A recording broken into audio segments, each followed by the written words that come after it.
There's a word that doesn't appear in any medical textbook, but if you've lived through cancer or any chronic illness, you already know exactly what it means. Scanxiety, the dread that takes up residence in your body the minute you schedule a follow-up scan or blood work.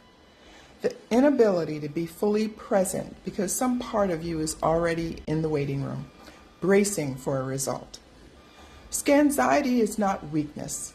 It's not a failure of faith or gratitude or resilience. It's a clinically recognized fear response and can be a common part of cancer survivorship. So why am I talking about this now? Because I have my annual scan next week. You would think that by now I would be over the anxiety and worry of upcoming appointments, but I'm not, and here's why. 21 years ago, in 2005, I was diagnosed with stage 4 colorectal cancer. After the initial diagnosis, I had 2 additional recurrences, and in 2013, I was told I was terminal and not expected to live past 24 to 36 months. I'm still here, and I still need scans every year. So every year, when that appointment goes on the calendar, something shifts. I find myself bracing like part of me is quietly preparing for impact, even when everything is fine. As the scan gets closer, the question arrives without invitation. What if this is the year they tell me it's back again? I used to feel ashamed of that.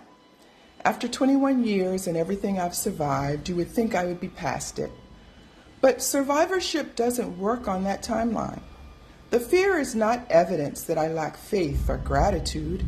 It's evidence that I know, in a way only survivors know, exactly what is at stake.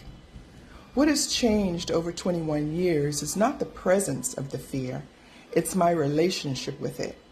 So here's what helps me. I name it and say it out loud.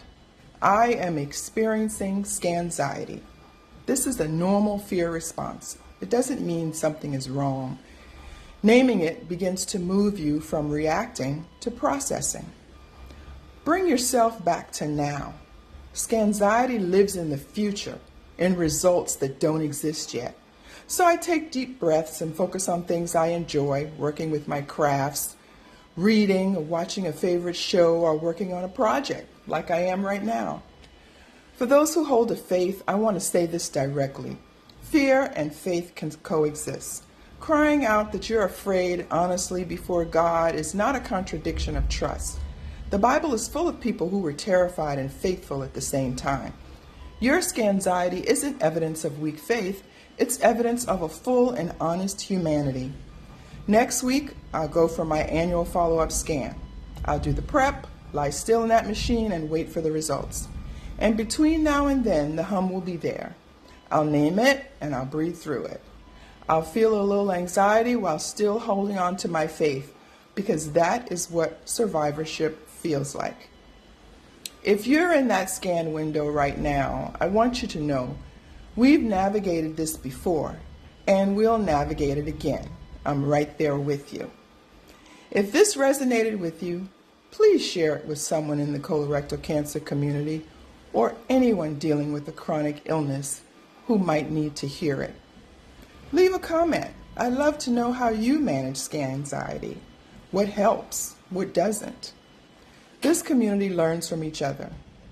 And remember, this space is where we're honoring what was lost and nurturing what remains. I will see you next time.